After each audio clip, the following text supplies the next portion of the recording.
Hello, I have finished creating all the forms I'm going to need for the moment, and I have created one page for each of the quizzes. I have asked people to respond to the quizzes as well, so I have all their information right here. I have also created a roster with my students' names and their emails, the same emails that they have used to complete the quizzes.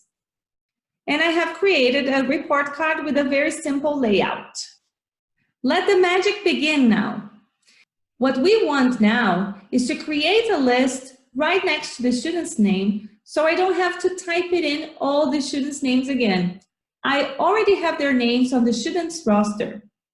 So I'm going to right-click on this cell and go to Data Validation. We're going to create a list from a range. Our range is our students' roster. Select the students' names and click OK. Reject any other inputs and save. Go ahead to the report card and you can already test it by clicking on its arrow. You're going to have a drop-down menu with all your students' names. Go ahead and test it. Now, by selecting a student's name, we would like to have all the rest of the data populated automatically. In order to do that, we're going to use a very simple formula called vertical lookup. Just type equals VLOOKUP, and our search key is the student's name. We're going to look for this information in the roster, and we are going to return the second column of our search, which is the email. Now, every time you change the student's name, you're going to have their own email show up. We're going to do the same for the scores. The scores are using the emails as indexes. What we need to do is go to the test pages and sort all of our data. Go to Data, Sort Range. Make sure you choose column B, which is the column with the emails, and sort them out. Now they're all sorted alphabetically.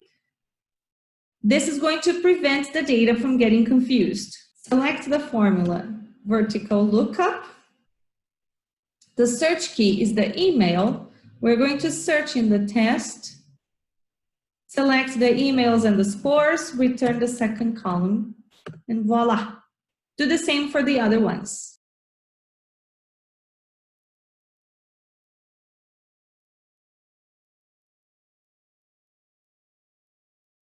Now, if you're sharing this information with anybody else, maybe you should hide the row that contains the email.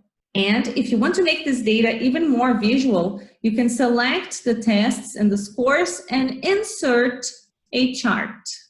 Make sure you choose the appropriate type for your display.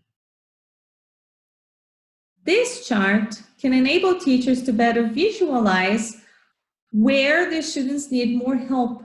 Whenever you choose a new student's name, all the data will automatically be updated according to their scores.